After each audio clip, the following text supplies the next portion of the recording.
Aming Diyos na manlilikha, maraming salamat sa panibagong araw ng aming buhay.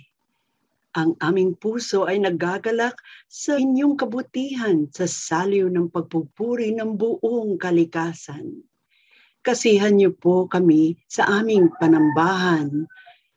Puspusan niyo ang inyong mensahero ng inyong salita, ng iba yung kaliwanagan na magbibigay sa amin ng kalakasan at inspirasyon. Biyayaan niyo po ang aming mga manunugtog at mga mangangawit ng musikang makalangit. Pagpalain niyo ang aming mga mananayaw na hudyat at kaloob, na sa bawat kumpas ng kanilang mga kamay, bawat yapak at ikot ay kapurihan at pasasalamat sa inyo o aming Panginoon. Sa inyo ang aming pagpupuri at pagsamba. Ama namin sa langit, Jesus aming tagapagligtas, banal na Espiritu na aming laging gabay. Hebrews 13 verse 15 says that, "Through him then, let us continually offer up a sacrifice of praise to God, that is, the fruit of lips that acknowledge His name." Kaya't sa sandaling ito, ating pag-isahin ang ating puso at isipan at sama-sama tayong umawit, papurihan, itaas ang ating Panginoong Jesus. Praise be to our God! Hallelujah!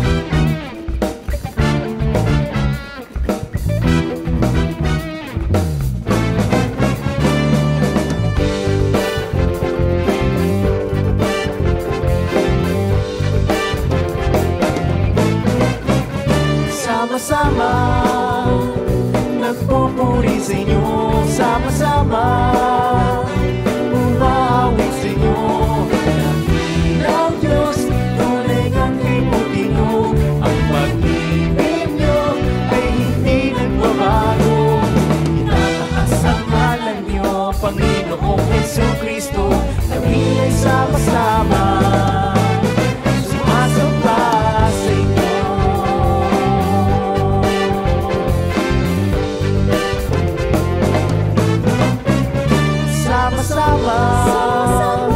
Nagpupuri sa inyo, sama-sama, umaawit sa inyo. Ng Diyos, tunay ang kaibuti nyo. Ang pag-ibig nyo ay hindi nagbabago. Itataas ang ngalan nyo, Panginoong Jesucristo. Kami ay sama-sama, sumasamba sa inyo.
sa piling ng Diyos, sapagkat hirap ng puso ay naglalaho.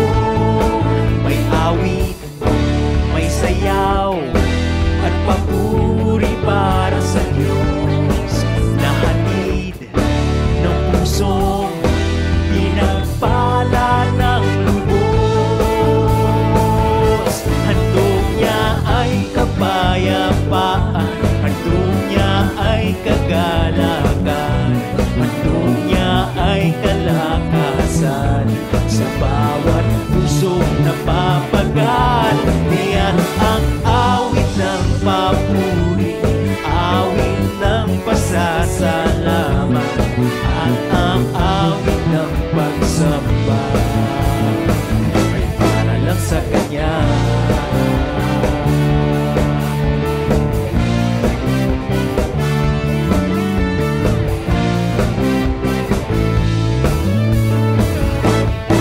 May galak, may saya, may tuwa sa piling ng Diyos, sapagkat hirap ng puso ay naglalaho.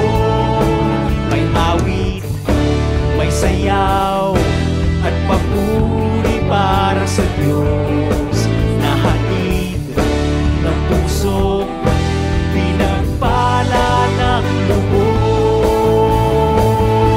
Handog niya ay kapayapaan, handog niya ay kagalakan, handog niya ay kalakasan sa bawat pusong napapagal. Kaya't ang awit ng papuri, awit ng pasasalamat, at ang awit ng pagsamba para lang sa Kanya. Handog niya ay kapayapaan, handog niya ay kagalakan, handog niya ay kalakasan sa bawat pusong napapagal. Kaya't ang awit ng papuri, awit ng pasasalamat, at ang awit ng pagsamba ay para lang sa Kanya, ay para lang sa Kanya, ay para lang sa Kanya, ay para lang sa Kanya.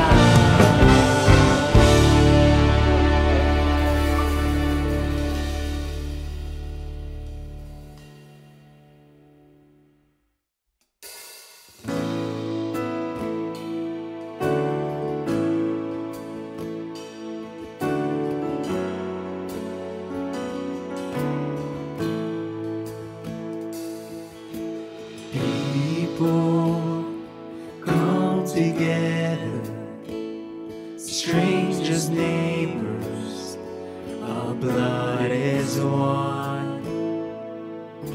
Children of generations, of every nation, of kingdom come. Don't let your heart be troubled. Hold your head up high, oh fear no evil. Fix your eyes on this one truth: God is deeply in love with you. So take courage, hold on, be strong. Remember where our help comes from.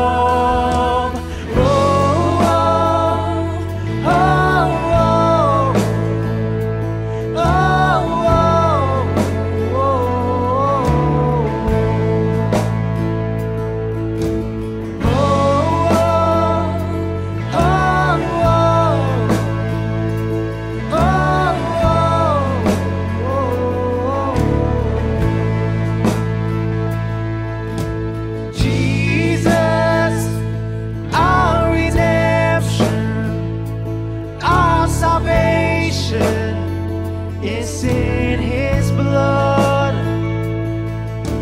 Jesus, light of heaven, friend forever.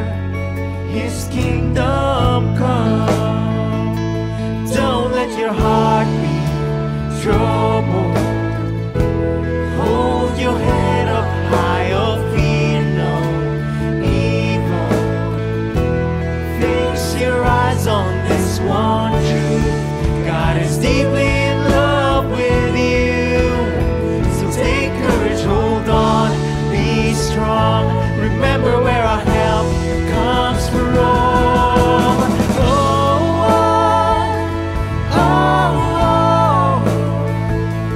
oh, oh,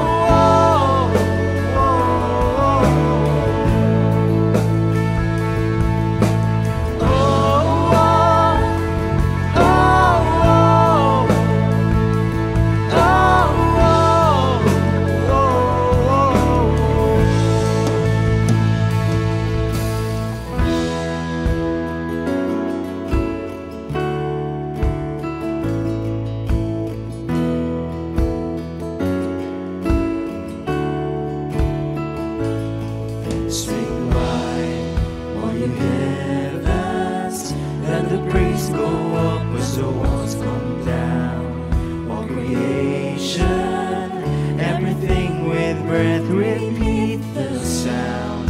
All His children, clean hands, pure hearts, good grace, good God. His name is Jesus. Swing wide, all you heavens, let the praise go up as the walls come down. All creation, everything with breath, repeat the sound. All His children, clean hands, pure hearts, good grace, good God. His name is Jesus. Swing wide, all you heavens, let the praise go up as the walls come down. All creation, everything with breath, repeat the sound of His children. Clean hands, pure hearts, good grace, good God. His name is Jesus. Oh, oh,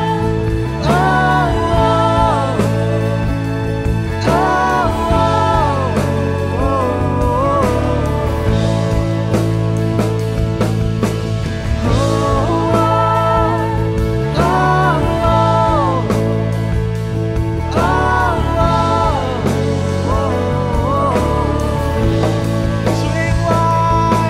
swing wide, all you heavens, let the praise go up as the walls come down. All creation, everything with breath, repeat the sound of His children.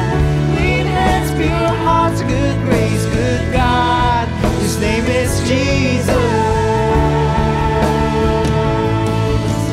Jesus, our redemption, our salvation is in His blood. Jesus, light of heaven, friend forever, His kingdom come.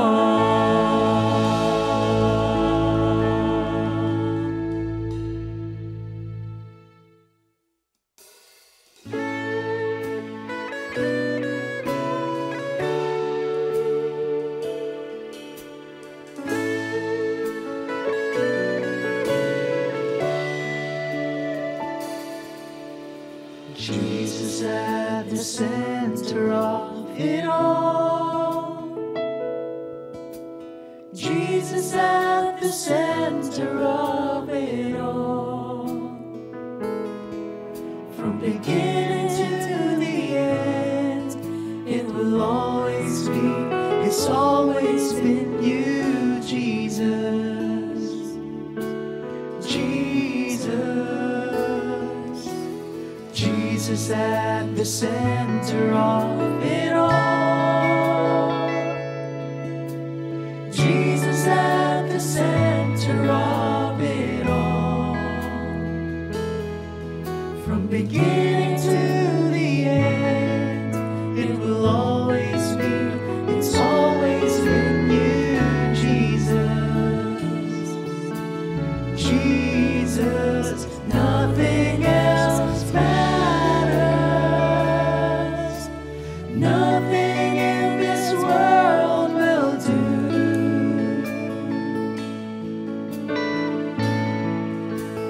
Jesus, you're the center. Everything revolves around you. Jesus, you.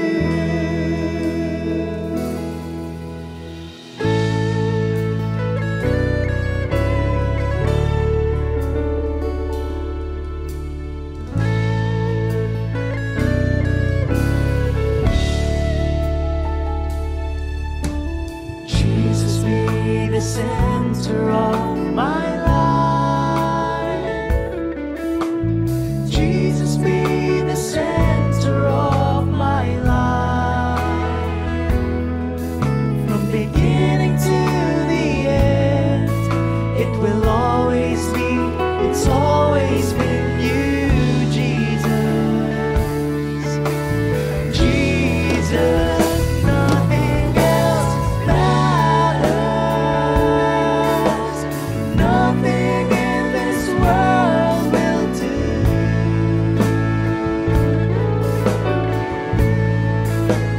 Jesus, you're the center. Everything revolves around you. Jesus, you. Nothing else matters. Nothing in this world will do.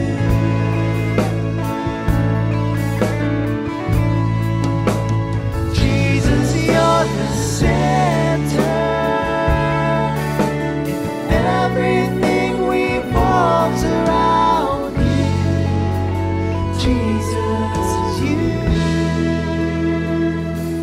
From my heart to the heavens, Jesus, be the center. It's all about you. Yes, it's all about you. From my heart to the heavens, Jesus, be the center. It's all about you. Yes, it's all about you.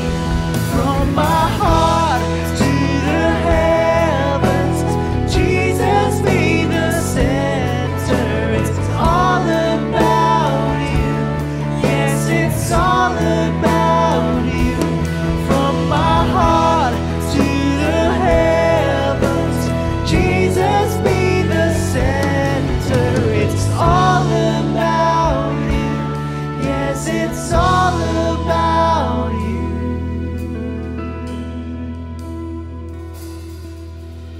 Jesus, be the center of your church. Jesus, be the center of your church. And every knee will bow, and every tongue shall confess you, Jesus. Jesus, Jesus, Jesus, Jesus, Jesus, Jesus, Jesus. From my heart to the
papuri, pagsamba, pagwalhati ang aming handog sa inyo, aming Diyos, aming Panginoon. Mula sa kailaliman ng aming puso ay patuloy po kaming nagpapasalamat sapagkat iba't iba man ang aming pinanggagalingan at iba't iba man ang aming paroroonan, ay alam namin na kami inyong pinag-isa at pinagkakaisa sa aming paghahandog ng aming pinakamataas na papuri at pasasalamat sa inyong ngalan. O Lord, we pray that may you continue to dwell within us as we seek to hear your word. This is our prayer in Jesus' name. Pagka may mga eskwela, nag-enroll sila ng mga subject na 101, ibig sabihin it is the most basic subject or teaching or the basic principles of a subject. And in Matthew 11:29, Jesus says, "Learn from me." Ang pamagat ng pag-aaral natin ngayon, Family 101 according to Jesus. Very basic rules about how families should be reacting to one another, how family life should be lived.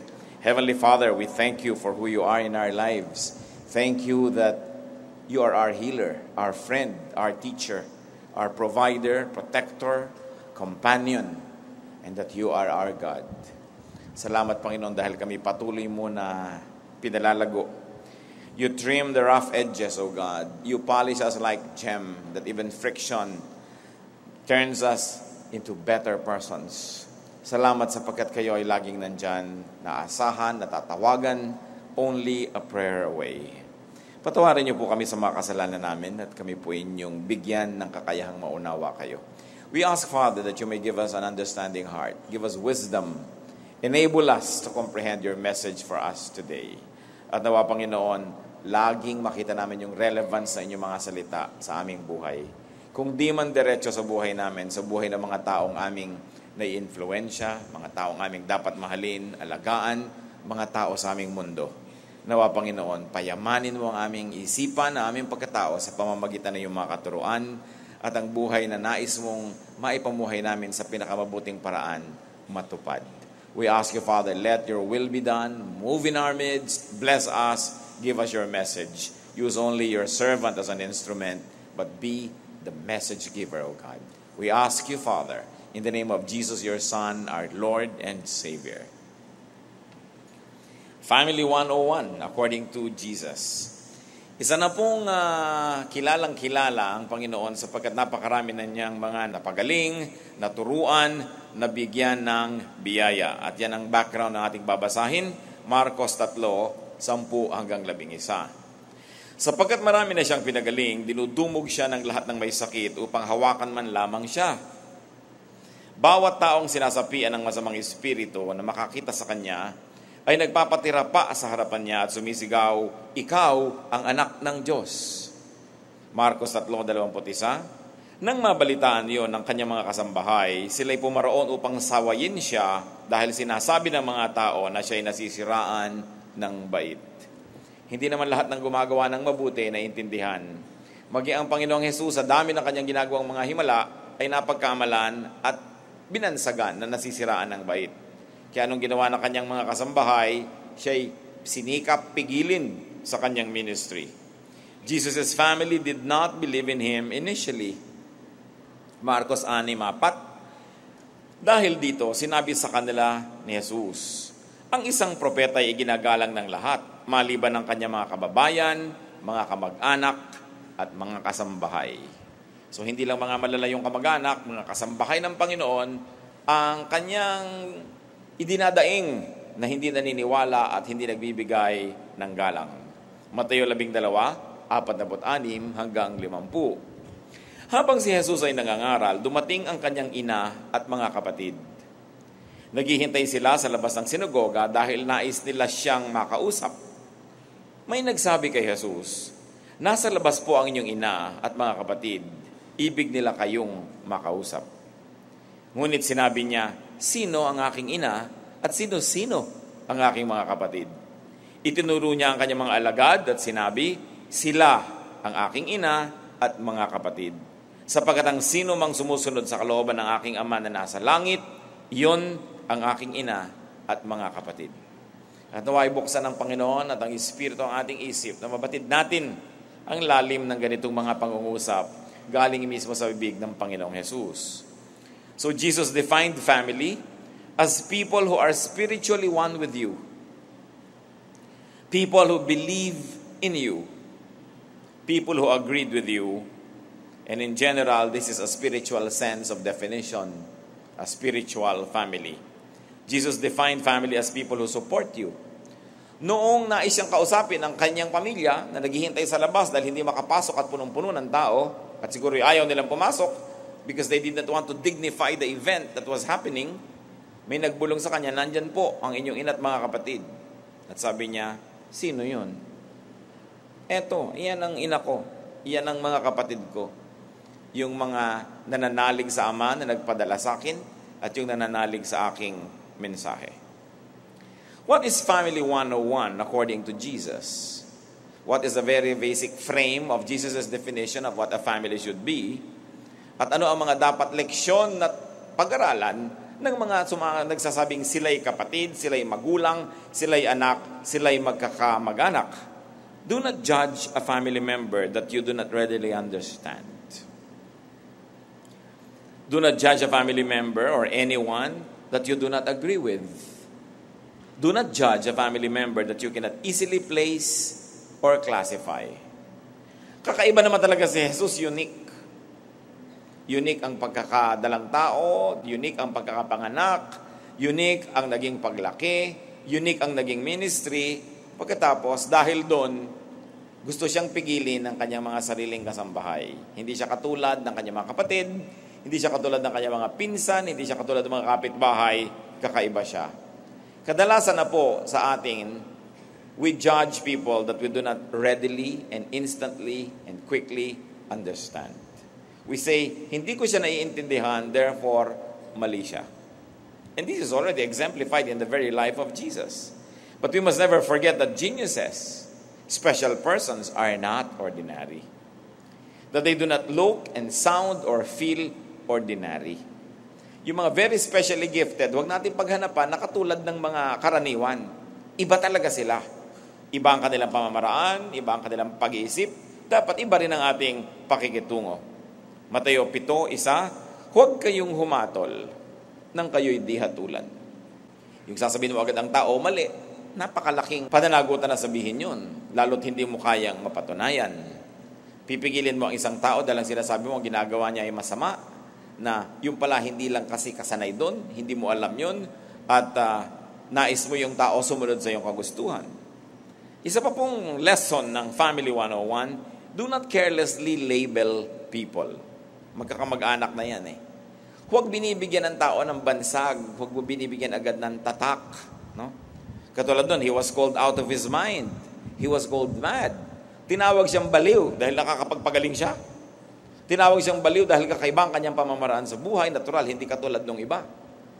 At the time, when the Lord was about 30, every male in his culture is already married. No? Pero wala tayong nakikita na ganong record, na nagpakasal siya o nag-asawa, doon pa lang, mawiweirda na yung marami sa kanya, kakaiba na agad siya. Especially in the culture of Israel, where every male human being is expected to marry. So, kakaiba siya, kakaiba ang kanyang pamamaraan, ang pamumuhay. And then he became an itinerant preacher, walang sariling tahanan, may edad na siya, wala pang sariling bahay, hindi manahimik sa isang lugar, punta dito, punta doon, kakaiba. And he was labeled out of his mind. Mateo 5:22, sino mang magsabi sa kanyang kapatid, ulol ka, ay nanganganib na maparusahan sa apoy ng impyerno. At isang example lang yun, ang pagbibigay ng label sa tao. Kailangan iniingatan ng tao ang kanyang bibig na hindi mo nilalagyan ng tatak ang kapwa mo. Hindi naman tayo baka na tinatatakan. At kahit nga baka, tao lang ang nagtatatak, hindi Diyos. Kailangan hindi ka tinatatakan. Kasi pag tinatakan ka na, you are typecast. You are no longer respected and treated as an individual, but according to the mark that was given you. Ikadalasan, bata pa lang, nabibigyan na natin ng mark ang isang tao eh. At dala-dala na yun hanggang pagtanda. Yan si batugan, ito si tamad, ito si pabaya, ito si bulagsak, ito si ganito, ito si ganyan. Labels. And very, very few people are able to outgrow these labels. Most of the time, these labels become heavy crosses that they carry all their lives. Labeling, classifying, and grouping people deprives them of their precious uniqueness, their precious individuality. Pagka ang tao, sinabi mo, eto na yung mga maiitim, eto na yung mapuputi, eto na ang mga Bicolano, eto na ang mga taga-South, eto na ang mga taga-North. Labeling Parang walang individual. Parang pagka taga-North, lahat ganitong ugali. Pag taga-Bicol, lahat mahilig sa sili. No? Pagka taga-Ilocos, lahat matipid. Pagka Pampangan, lahat marunong magluto. Alam natin hindi totoo yun because there are individuals who don't fall under those such categorizing. Sabi sa unang Korinto 7:7, sabi ni Paul, nais ko sanang ang bawat isa ay makatulad ko. Ngunit may kanya-kanyang kaloob mula sa Diyos at ang mga ito'y hindi pare-pareho. As a spiritual father, Paul wanted, if possible, all believers to be like him. Siyempre, madali ang ministry kung pare-pareho kayo ng ugali, pare-pareho kayo ng standard, pare-pareho kayo ng style. Pero sabi niya, alam ko naman hindi pare-pareho ang nilikha ng Diyos ang tao. Iba-iba. Hindi lang spiritual fathers ang nagkakagusto na padaliin ang buhay at gusto niya makamukha ang kanyang mga spiritual children. Even biological fathers like their children to be like them. Engineer ako, dapat maging engineer ka. Bodybuilder ako, dapat bodybuilder ka. Politiko ang ating lahi, dapat maging politiko ka. Yun na nga ang sinasabi ng Panginoon at sinasabi sa Biblia, iba-iba ang tao. Kanya-kanya yan. And what else can we learn from Family 101? Honor achievement. Recognize talent. Recognize giftedness. Kakaiba na nga yung ipinapakita sa kanilang kapangyarihan ng Panginoon, nakakalaya sa pagkakabilanggo sa mga kasakitan ng mga tao, sasabihin pa nila na baliw. Yung mga poses na hindi nila natutulungan, ay natulungan ng Panginoon, masama pa ang trato ng mga tao sa Kanya. So honor people, even and especially unique talents and gifts. Kailangan hindi natin hinahayaan na kung kakilala natin yung prophet, relative natin siya, hindi na natin siya igagalang. Kung yung achiever, kaibigan natin, hindi na natin igagalang. We must always salute achievement.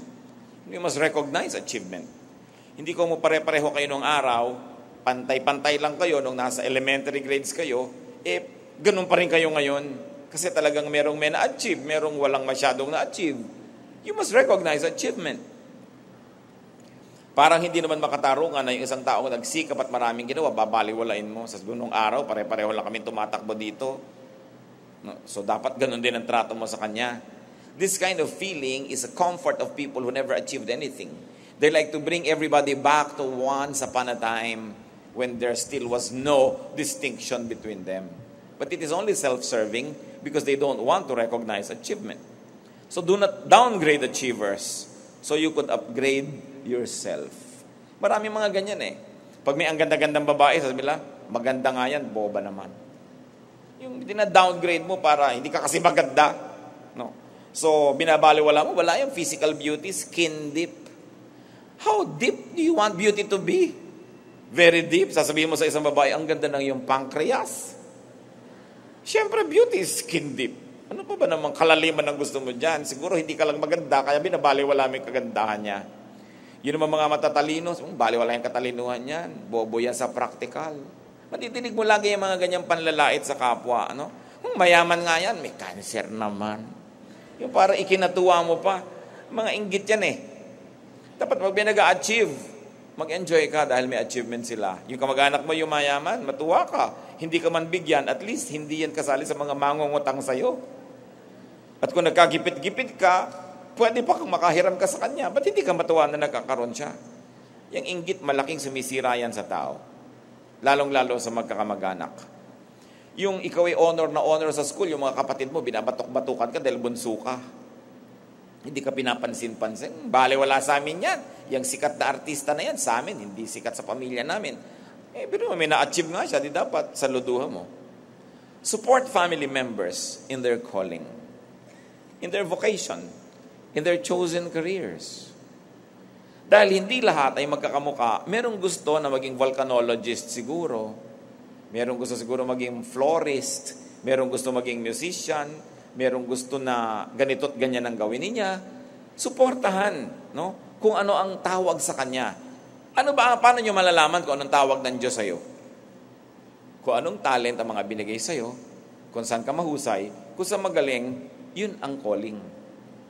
Hindi ka naman tatawagin ng Diyos, halimbawa sa isang mathematical ministry, kung hindi ka niya binigyan ng mga special gifts with numbers. So dapat yung tao, kung saan siya nakahilig, doon bumuhal. Lalo't hindi naman masama at hindi bisyo yun. Pero wala, ang mga tao may mag-aaral. Lagi mo nadidinig yan. Gusto ko po mag-aaral ng ganong kurso. Sasabihin agad ng magulang, anong trabaho makukuha mo doon? No. Yung trabaho agad ang iniisip. Kaya maraming mga tao, nagiging second or third class lang sila buong buhay. May trabaho nga sila, pero hindi naman yun ang talent nila eh. Hindi naman yung giftedness nila. So pinilit mo na mag-perform ang isang tao sa isang area of weakness. So how can you expect the person to excel? Sinisimplify natin ang lahat. Tatanong mo agad, ano magiging hanap buhay mo dyan? Mapapasok ka ba sa City Hall? Kailangan mapasok ka sa City Hall, nagsasara lahat ng kumpanya, ang City Hall hindi. Oo nga, pero kung hindi ka cut out for such work, what will happen to you?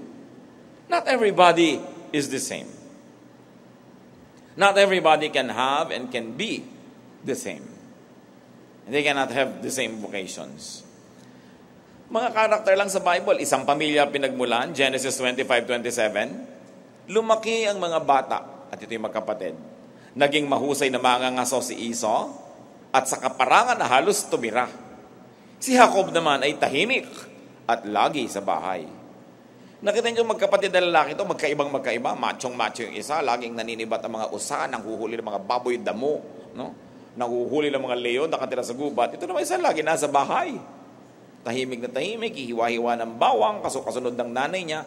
Mother's pet talaga yung si Jacob no? Magkaiba sila. Hinayaan naman ng ama nila na magkaiba. Hindi sinasabi kay Jacob, tingnan mo kuya mo, lagi siyang nangangaso. Hindi naman ganun. Hinayaan sila na maging magkaiba. Do not hinder people from pursuing their calling, their dream, their destiny. Isa pa pong lesson na malalaman natin at ma-extract natin sa karanasan ni Jesus, do not call what you do not understand as wrong. Do not call what you do not understand as evil. Hindi naiintindihan ng tao ay mali na. Sabi ni St. Thomas Aquinas, it is exceedingly foolish for a man to think that what he does not see does not exist, or that what he does not understand is wrong. Marcos 3:22 hanggang 23. Sinasabi naman ng mga tagapagturo ng kautusan na galing sa Jerusalem, sinasapian siya ni Beelzebub, nakapagpapalaya siya ng demonyo sa pamamagitan ng kapangyarihan ng pinuno ng mga demonyo. Dahil dito, pinalapit ni Jesus sa mga tao at sinabi sa kanila ang ilang talinghaga. Sabi niya, paanong mapapalaya si Satanas ang kanyang sarili? Nakita niyo na nagpapalaya si Jesus ng mga masasamang espiritu. Ang sinabi naman ng mga naiinggit, kasi masamang espiritu din siya. Kaya niya nagagawa yan. Anong ibig sabihin nila indirectly? Hindi nila kasi mapaalis yung masasamang espiritu So, the unsaid is, hindi namin mapaalis kasi mabuting espiritu kami. Siya, palibas at masamang espiritu, napapaalis niya yung masamang espiritu. Can you think of this logic? At sabi ni Jesus, paano naman papalayasin ni Satanas ang sarili niya? Kung masamang espiritu ako, ba't ko papaalis niya yung masamang espiritu? Di gusto ko nga lahat sapian ng masamang espiritu. But Jesus was misunderstood. He was mislabeled. Ano po ang mga conclusions na pwede nating makuha sa napakaiksing sa babasahin na yan? Paulit-ulit, binibigyan natin ng diin, not all people are the same. Recognize and honor differences. Recognize and honor uniqueness. Because it makes life more interesting. Ano mangyayari naman kung ang lahat ng tao engineer, kung ang lahat ng tao nurse, kung ang lahat ng tao florist, hindi walang variety. Talagang ganon. Ang mga halaman, iba't ibang likha ang ginawa ng Diyos. Ang mga tao, iba't iba rin. Ang mga hayop, iba't ibang likha rin. Kanya-kanyang lugar, kanya-kanyang calling, kanya-kanyang klima, kanya-kanyang terrain. Ang mahalaga, nandun ka sa teritoryo mo para ka mag-bloom. Kung ikaw ay isdang alat, doon ka sa alat dahil mamamatay ka sa tubig tabang. Kung ikaw ay dapo, doon ka sa ibabaw ng puno. Kung ikaw ay lumot, kumapit ka dyan sa mga gilid-gilid. Kung ikaw ay bougainvillea, doon ka sa araw kasi hindi ka mamumulaklak kung nasa shade ka. Marami pong tao hindi namumulaklak kasi wala sila sa tamang lugar. At alam natin, yung halaman, ganun din. That's why I hate poverty. There are very few things that can make me very sad, and one of that is poverty. Because so many people are not able to realize their potentials because of poverty. Napakarami mga tao ang tatalino, ang gagaling, pero hindi sila makapamulaklak ng todo kasi napigil sila sa kawalan ng budget. Hindi nakapag-aral, hindi nakapagsanay, nagkaroon ng inferiority complex, tama na, hindi pa makakibo, naaapi-api kasi walang pera. Kaya kalaban po ng tunay na espiritualidad yung poverty. We must do something to uplift ourselves, our society, our nation, so that people can become what God wants them to be. Full-grown, fruit-bearing individuals. Bawat isang tao ay mahalaga. Bawat isang tao ay kahanga-hanga ang pagkakagawa. Awit 139:14, pinupuri kita, O Diyos, marapat kang katakutan. Ang lahat ng gawain mo ay kahanga-hangang tunay. Bawat tao, bawat kinirate ng Diyos, kahanga-hanga. Sabi sa English ng Psalm 139:14, I praise you because I am fearfully and wonderfully made. Your works are wonderful. I know that full well. So be careful in dealing with what and who you do not understand. Pag-ingatan ang pakikitungo lalo sa taong hindi mo naiintindihan. Hebreo 13:2, palaging maging bukas ang inyong pinto sa mga taga-ibang bayan. Lingid sa kanilang kaalaman, may ilang nakapagpatuloy na ng mga anghel. Because many people's eyes were not open, they were able to entertain angels without even knowing it. In other words, what you see is not always what is. What seems is not always the reality. Kaya pag may nakikita ka sa isang tao, yun ang nakikita mo, hindi ka dapat agad-agad nagsasabing, yun na nga at gano'n na nga talaga siya. Marami tayong hindi alam. Nakita nyo sa Abraham, he recognized God and His angels. He was blessed. May dumating na mga kalalakihan, naramdaman agad ni Abraham, kakaiba ito. At nakipag-usap siya, tama, yun ang Diyos, may mga kasamang mga anghel. Meanwhile, the people of the city of Sodom did not recognize the angels that came to their city, and in fact, they wanted to rape the angels. So anong naging bunga kay Abraham? Nakilala niya yung kanyang kaharap, siya'y napagpala. Anong naging bunga sa mga taga-Sodom? Binulag sila. Dahil dinudumog nila yung bahay, pinipilit nilang buksan yung pinto dahil yung mga anghel ay nandun at sumilong sa bahay ni Lot. Gusto nila ipuwersahin yung mga bisitang dumating sa bayan nila na ma-rape. So the angels blinded them. Kita ninyo ang nangyari sa mga kamag-anak ni Jesus na gusto siyang iuwi, gusto siyang itago sa mga tao, at gusto siyang pigilin. The result was that Jesus disowned the members of His family. Mateo 12:48-50, ngunit sinabi niya, sino ang aking ina at sino-sino ang aking mga kapatid? Itinuro niya ang kanyang mga alagad at sinabi, sila ang aking ina at mga kapatid.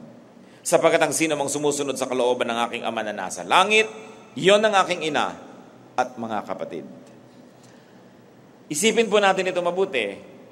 Kung yung family members ni Jesus, dinisown niya in this particular time, in this particular event, di tayo rin kapag idine-deny natin kung sino siya. Pag binabaliwala natin kung sino talaga at ano talaga si Jesus, sasabihin niya, hindi ko kaano-ano yan. Hindi nila ako kinikilala, hindi nila ako inuunawa at sinusuportahan sa ginagawa ko. Mabuti pa itong mga members ng church, yan, yung mga nakikinig dito, sabi ni Jesus, yan ang mga kapatid ko. Kung sino ang kaisa ko sa Espiritu, yun ang kapatid ko. At kung sino ang hindi ko sila kilala. Bumalik tayo sa ating mga pamilya, mga kapatid. Dahil iba-iba ang itsura, iba-iba ang talento, iba-iba ang ugali, iba-iba ang tawag ng Diyos. Do not push your family member to disown you. Do not push your family member to separate from you or to leave you because you do not honor or accept them. Huwag nating puwersahin ang mga miyembro ng ating pamilya na maglayas, iwanan tayo at lumayo para lang sila makalaya na maging sila kung sino sila. Kahit natin sila itakwil, di na yan maiiba kasi kung ganun talaga ang kanyang pagkakagawa. Hindi mo mapipilit na magustuhan niya maging engineer kung talagang ayaw niya. Ang nangyayari lang tuloy sa mga pamilya, umaalis ang anak, lumalayas kasi ayaw siyang tanggapin eh. Nagkakawatak-watak lang ang pamilya, nagkakalayo ng matagal, at kung kailan naman tumanda, may mga may sakit, nagiging hihingalo, magbabalikan din naman, magpapatawaran, magyayakapan, mag-iiyakan. Bakit pa mahihirapan? Magtanggapan na lang agad-agad. At kung ikaw mismo na pamilya, hindi mo matatanggap yung sarili mong miyembro, sa palagay mo, sinong tatanggap nun? The ministry of the family is to be the first and the last line of defense against the cruelty of the world. Na ang pamilya, unang-una, bago mag-preach, bago mag-discipline, dapat mo nang magmahal. Bago ka magturo, mahalin mo muna yung miyembro mo. Kasi kung hindi mo mahal, bakit ka nagtuturo? Walang karapatang magturo ang hindi nagmamahal. Sapagkat ang pagtutuwid, ang pagtuturo ay dahil lang sa pagmamahal.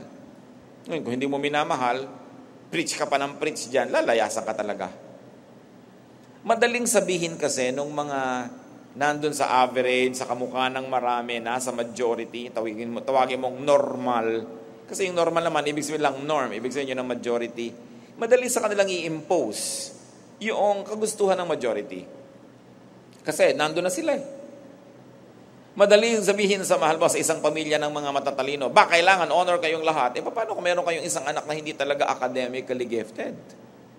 Anong gagawin nyo sa kanya? Madaling sabihin sa mga magkakapatid na mga mahihinhin at nakapag-asawa ng mga matitino at mabubuti na pilitin ng lahat ng kababaihan ng kanilang pamilya na maging mahinhin. Paano kung meron ka talagang anak na haliparot? Kahit mo yung pakuluan, iprito, hampasin, itali, pag nakawala, haliparot pa rin yan eh. Anong gagawin mo doon? Itatapon mo para hindi ka mapahiya sa kapitbahay?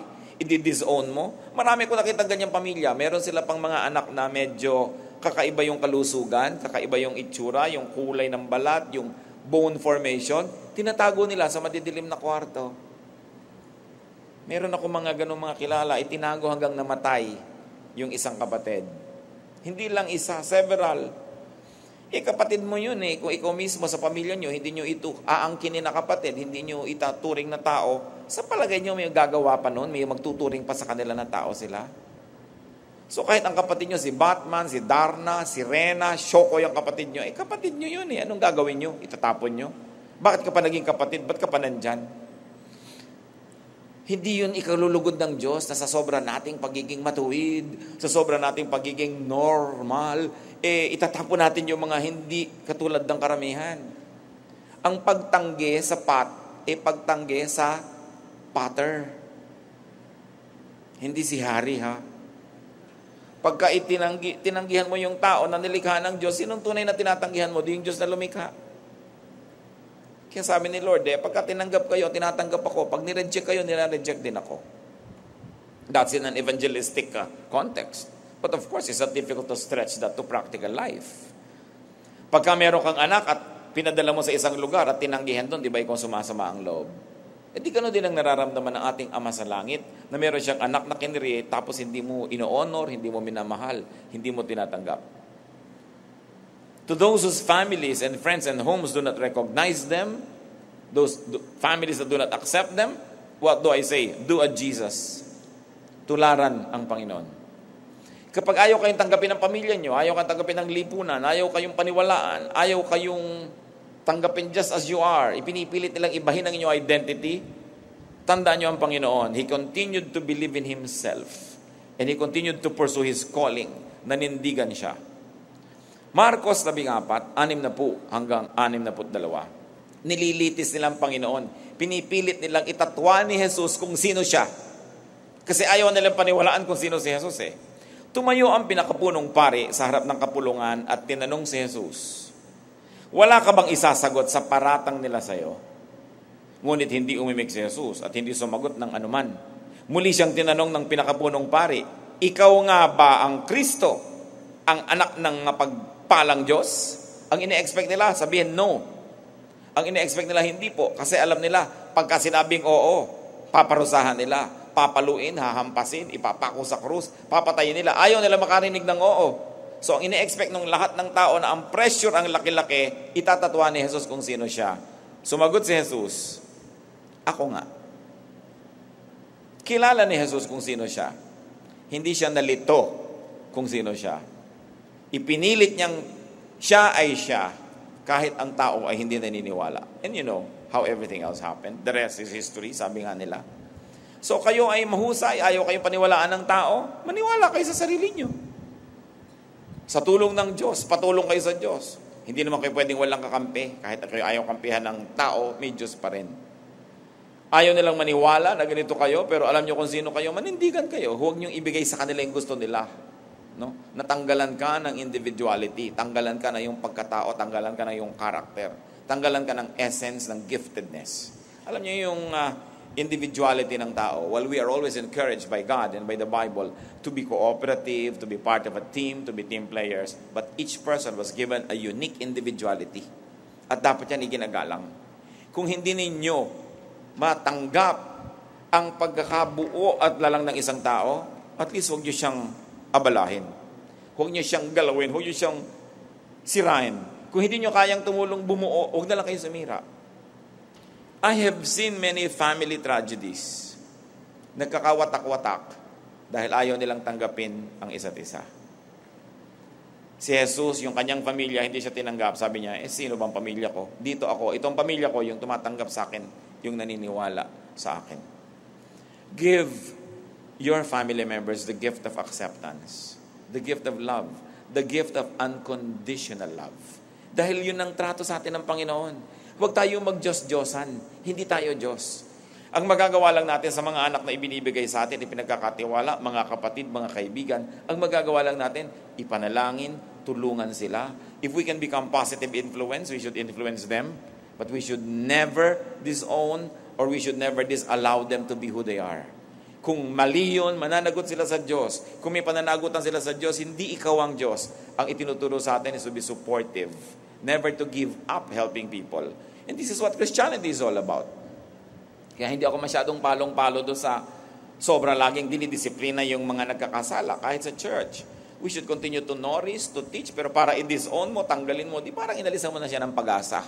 Lalo ngayon, pagka naman inalis mo, tinanggal mo, lilipat lang doon sa kabilang kanto. Parang paano mo siya matutulungan? Hindi mo na yun mapa-follow up, hindi mo na there are demographic changes that are happening. So even the way that you deal with people with possible mistakes or perceived mistakes must continue to be refined. Kaya napaka-importante yung tinatanggap mo. Napakarami pong mga tatay, hindi nila matanggap ang anak nila kasi hindi nila kamukha. Napakaraming nanay, ganun din. Maraming mga anak, hindi nila matanggap ang magulang nila. Ba't ganito yung magulang ko? Ba't ganyan ang magulang ko? Tatandaan natin, ang number one ministry ng pamilya to accept each other. You begin with acceptance, and if there are really things that must be improved, and indeed, legitimately, morally must be improved, then improve them. But you begin by accepting first. Because the moment you reject people, you lose the contact point through which you can be a blessing to them. Kaya napakahalaga ang inuuna natin yung pag-ibig, hindi image, hindi sasabihin ng iba. Yung mga pamilya ni Jesus nahiya sa mga kapitbahay nila. Naging concern sila sa sasabihin ng iba, kaya pati si Jesus napigil. Buti na lang hindi siya napagpapigil, kasi kung nagpapigil siya, wala tayo ngayon dito. Kaya kayo, kung alam niyo yung ginagawa niyo, tama, hindi mali, hindi niyo kailangang papigil. Kailangan manindigan, it is your duty to your God and it is your duty to yourself. Lalong-lalo, and I hope walang taong ganun dito sa ating kalagitnaan, kung hindi kayo tinatanggap ng pamilya nyo, hindi kayo tinatanggap ng mga kaibigan nyo, pakatanggapin nyo mabuti ang sarili nyo. Kasi sino pang tatanggap sa inyo? At tinatanggap kayo ng Diyos. Pero hindi ibig sabihin ng pagtanggap ay lululunin natin lahat ng mga mali at mga hindi tama. With the Word of God as guidance, we can continue to polish ourselves, to improve ourselves. But do not deny your selfhood. Do not deny your individuality because it is a gift from God. Ama namin sa langit, nawa maturuan niyo po kami mabalanse yung kagustuhan naming bigyan ng kaayusan ng pamilya at lipunan at yung kagustuhan din namin na bigyan ng kalayaan ng mga individual na maging individual. We ask you, Father, to give us this kind of balance, this wisdom, so that we may not needlessly oppress others. Well, there should be norms, there should be standards, there should be order. Teach us, Lord, to observe and to even appreciate that every person is your work, every person is your masterpiece. Open our eyes so that we can see what is to be appreciated in others, what is to be loved and admired, sapagkat kayo rin, Panginoon, ang mapupuri at kayo ang lumikha sa amin. Ipakita nyo sa amin yung mga kamalian na kami lang ang dapat managot. Ipakita nyo sa amin, Panginoon, yung mga hindi dapat nasa buhay namin dahil ayaw nyo. Pero ituro nyo rin na sa bawat bagay na naroon, na alam namin sa inyo naman ang galing o hindi nang galing sa masama, teach us, Lord, to nourish ourselves because we are responsible to you to make something of ourselves. Dinadalangin namin ang mga pamilya na nagkakaroon ng mga hidwaan, mga malalalim na sugat, pagkakawatak-watak because of lack of acceptance for each other. Teach us how to do a Jesus, that He was friend of sinners and tax collectors, that He was fellowshipping even with the glutton and the drunkards. Hindi niya pinili ang kanyang pakikitunguhan, hindi niya ipinwera ang mga latak ng lipunan at mga itinuturing na mga mali o marurumi. Ang lahat ay kanyang minahal at dahan-dahan niyang tinuruan upang umasenso. Nawa, ganito ang maging policy namin sa aming buhay at maging policy namin sa aming sarili kung kami ang lagi nang natatanggihan at napupwera. Magbulay-bulay tayo, mga kapatid, kung ano ang kahulugan sa atin ng mga mensaheng ito. We are all members of families. We are members of clans. We are members of our communities. We are members of various organizations.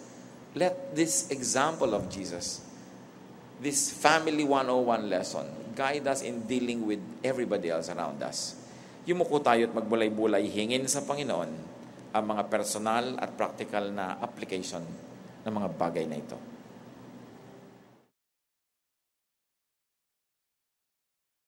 Father God, we thank you for your love. We thank you for your mercy and grace upon us. Thank you, Lord, for your message, for reminding us that we should be more loving, more accepting, and more compassionate, not only with our family members, but also with other people. Help us to be mindful, to be respectful of our differences with others. Thank you for blessing us, Lord, in spite of our weaknesses. At this point, we lift up to you our tithes and offerings. Lord, may this be used for your glory. In Jesus' name.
When the best of me is barely breathing, when I'm I'm not somebody I believe in. Hold on to me. When I miss the light, the night is stolen. When I'm slamming all the doors you've opened, hold on to me.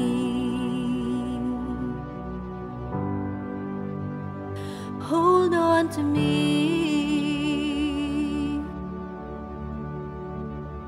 Hold on to me when it's too dark to see you. When I am sure I have reached the end. Hold on to me when I forget I need you. When I let go, hold me again. When I don't feel like I'm worth defending.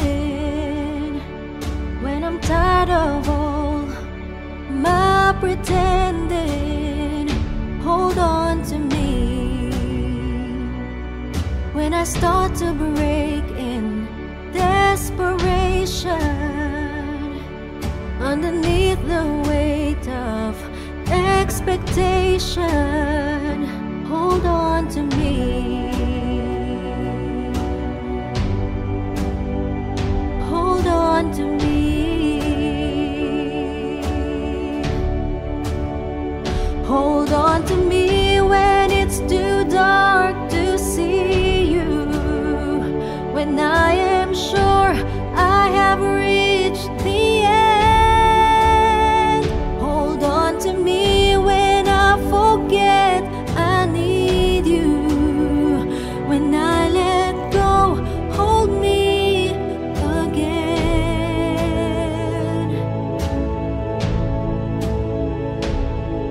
I could rest here in your arms forever, 'cause I know nobody loves me better. Hold on to me.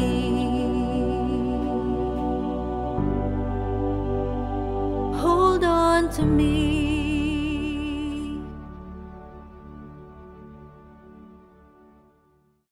Amang Diyos na nasa langit, salamat po sa inyong mga salita na ibinahagi ng inyong mensahero.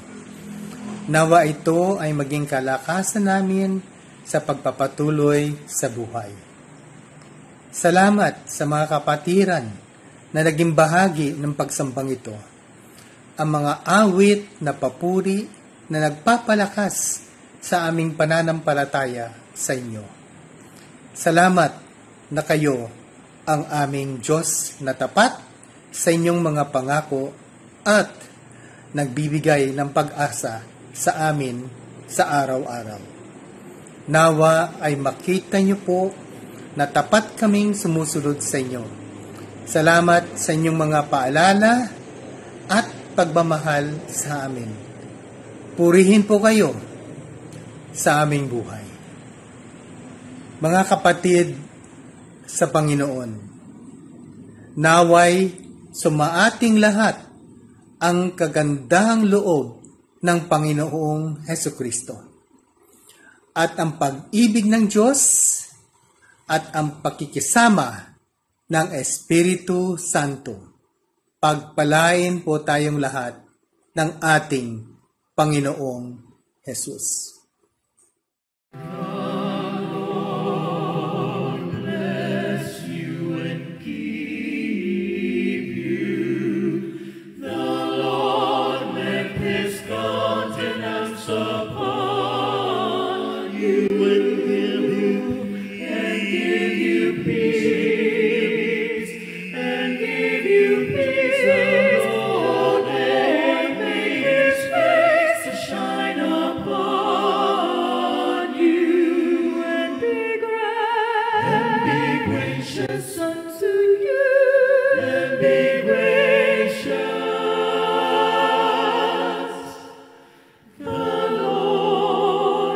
Gracious.